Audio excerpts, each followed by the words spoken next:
Nasa go merere te lawa, go ngai tabua. Ando talita kana vararonga na Radio Fiji 1 nando maiviti. Radio Fiji 1 nando maiviti. Yan Vanaka and Good Morning Fiji. In this bulletin, SODELPA leadership interviews complete. Housing grants applications pour in. And decreasing catch worries fishermen. From the studios of FBC Suva, Jackie Spate. The Social Democratic Liberal Party's next leader will be decided at the management board meeting this Friday, but the names won't be announced until the annual general meeting a day later. The 4 candidates vying for the party leader's post were interviewed in Suva yesterday by an independent panel, which will make recommendations to the SODELPA management board. Koroi Tandalala reports the candidates shared the same sentiments walking out of the interview room. Incumbent Sitiveni Rambuka was the first to be called into the interview room this morning, followed by Viliame Ngavoka, who is also in contention for the leadership position. The party will move forward with strength after selecting its leader through this process. Yeah, it's quite a rigorous one and very challenging and very welcome if you want to be a leader.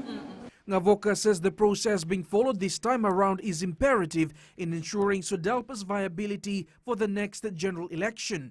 Rofilipe Tuisawao, who was interviewed around midday, is positive that the basis of the interview questions will ultimately identify the right person to lead the party.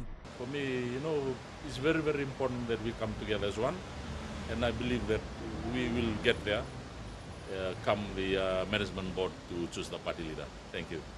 3 other very capable people in the running, competing for the position. And I tell you what, at the end of this, the best will be chosen, and SODELPA will move forward to form the next government in this country. Aseri Randrondro was the last one to be called in, and his interview didn't last as long as the other candidates. The youngest of the applicants is calling on party members to support whoever is appointed as the new leader. Can only wish that the best candidate will be appointed in this whole process, and I wish them all good luck. Interviews for deputy leader were also conducted with Linda Tambuya, Filimoni Vosorongo, Aseri Randrondro, Moses Mbulitavu and Nikona Waikula in contention. Koritandulala, FBC News. Attorney General Ayaz Said Qayyum gave a statement to the Criminal Investigations Department yesterday afternoon. Said Qayyum is the subject of a complaint where it's alleged that he was involved in a bombing plot in 1987. Police spokesperson Ananai Soro confirms the Attorney General gave his statement, and investigators are now compiling a file for the Director of Public Prosecutions. Acting Police Commissioner Rusiate Tundravu has assured that investigations into allegations against Attorney General Ayaz Said Qayyum will be conducted thoroughly. Tundravu is asking the public to be mindful that this is a report of an allegation that dates back more than 3 decades, so it will take time for investigators to conduct their work. $1.5 million was paid out in the first quarter of this year under the Housing Ministry's First Home and First Land Purchase Grant. Permanent Secretary Sanjeeva Pereira says 121 applications have already been approved, with another 145 in final processing. The Ministry of Housing has been receiving a lot of positive responses since the announcement of the First Home and First Land program. Pereira says the grant also generates economy activity during the COVID-19 period. Majority of it was first home grants, and we have made a payout of just over 1.5 million already, and at the moment there is about another 140 or 45 applications that are in the final stage of processing, which once approved would be about at least another 2 to 2.2 million payout actually. So we have a budget of 6 million altogether this year for the First Home and First Land grant. To continue the fight against the cultivation of marijuana, the Fiji Police Force has found another alternative. Speaking to FBC News, Acting Police Commissioner Rusiate Tundravu says they are now looking at the use of chemicals. Tundravu says these chemicals will completely destroy marijuana plants and prevent them from growing again. Tundravu adds they'll seek the legal advice of the Solicitor General's office for the use of these chemicals. It has been done in New Zealand, so this is some of the practice that has been done so that it assists us, because marijuana, once it's uprooted, if you have the seeds that are there, it will germinate itself. So once we are moving to other parts of the island, it continues to grow. So that's another area that we are looking into.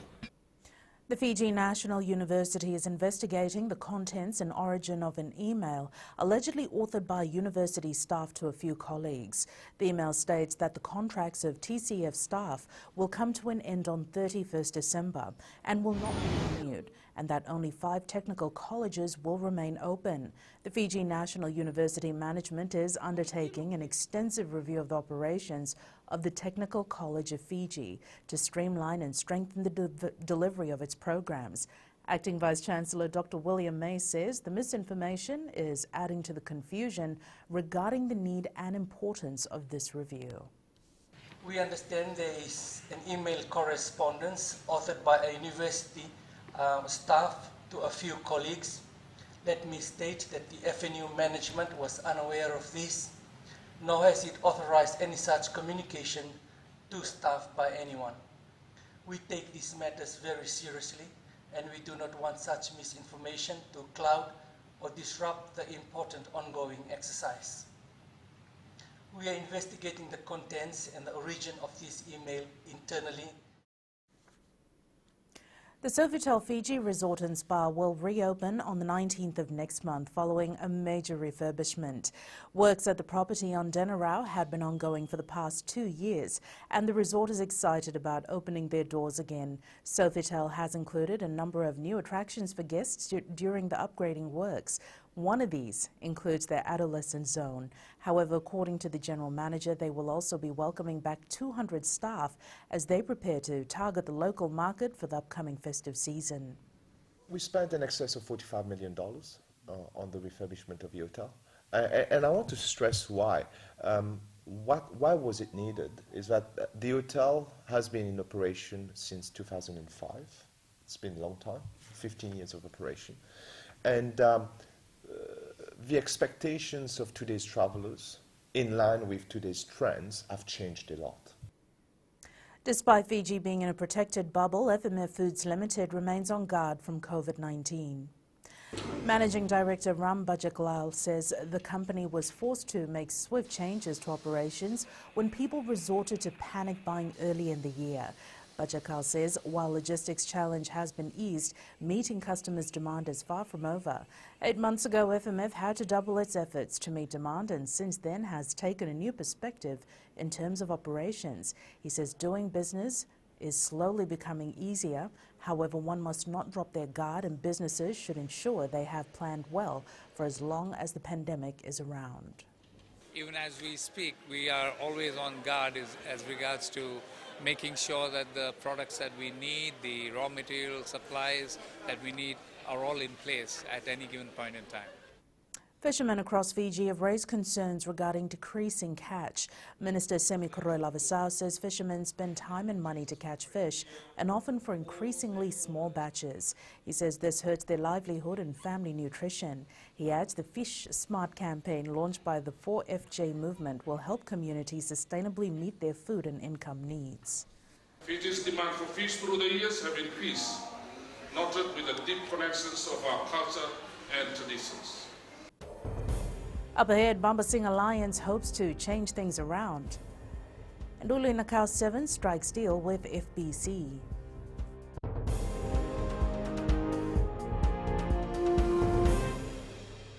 Hi, Bula. I'm Selai from Nandi. I love Gold FM, only the classic hits. Gold FM, only the classic hits.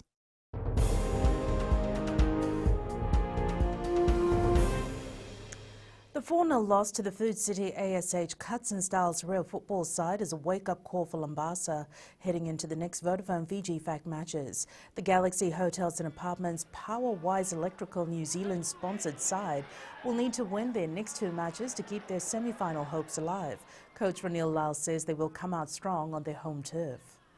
We had our chances in first half, which we did not take, and I think so that cost us. But again, we are human beings, we make mistakes, and I think so we were exposed in a lot of areas today, especially in second half. So there's the areas we need to rectify and come back strong. The Ulunakau Rugby Club has teamed up with Fijian Broadcasting Corporation for its Sevens tournament. FBC and Ulunakau officials struck the deal yesterday before the tournament kicks off in 2 weeks. Ulunakau President Epi Kolinivala says this partnership is quite significant because it's a first in the tournament's 11-year history. The Ulunakau Sevens will be held at Ratu Dakambau Park in Nausori on the 11th and 12th of December. After 11 years of running the tournament, this is the first time that we have a sponsor, a major sponsor to work up with the tournament. We have been running for 11 years, and I would like to thank FBC to be partner with us. We believe that the development of grassroots rugby is vital for the sports and plays an integral part of nation building. The FBC is privileged to be part of the process by showcasing this talent to Fiji and the world. There has not been a lot of interest from secondary schools athletes, but Pacific Spring King Banuve Tambakaudoro hopes that will change in the next few weeks. Tambakaudoro was at the NZ Stadium over the weekend and was overwhelmed with the commitment by primary school students. Aquila Vama has more. These primary school athletes have taken advantage of the weekly competitions, but the fastest man in the Pacific hopes more senior athletes will turn up. So far, we haven't seen much of the secondary school students. Just big mass participation only in the primary school level. So right now, we're just calling out to all the secondary school students to come out and participate as well. It's a good starting point for them for their off-season, building up the Coca-Cola games next year and the zone meets as well. Athletics Fiji is urging athletes to join a club and be part of its competitions. For competing in the Saturday competition is you just join a club, or a school can come together and form a club and just come in and compete on the Saturday competition. This was the last competition for November, with another 3 competitions left for the year. In December we got 3 competitions. The last one will be the 19th in Lautoka. Also to athletes in Lautoka, we urge you to also come out when we come down there on the 19th. Some athletes travel from as far as Nandi and Namosi to attend the program at the ANZ Stadium in Suva. The next meet will be held in the first weekend of December. Aquila Vama, FBC Sports.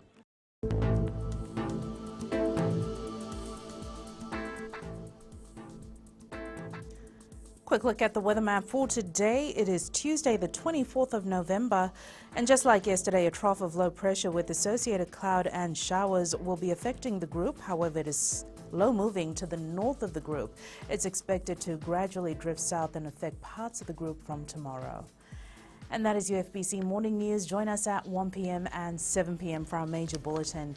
Remember, in times of crisis, you need factual news that you can trust. Stop believing fake news about the COVID-19 on social media. Fight misinformation by getting only the facts about the coronavirus from verified news sources like FBC's TV, radio and digital media news.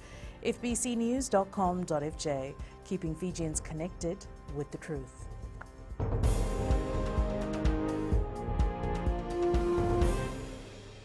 Hi, my name is Prashant. I live in Suva. I love Mirchi FM because Mirchi FM, it's hot. Mirchi FM, it's hot.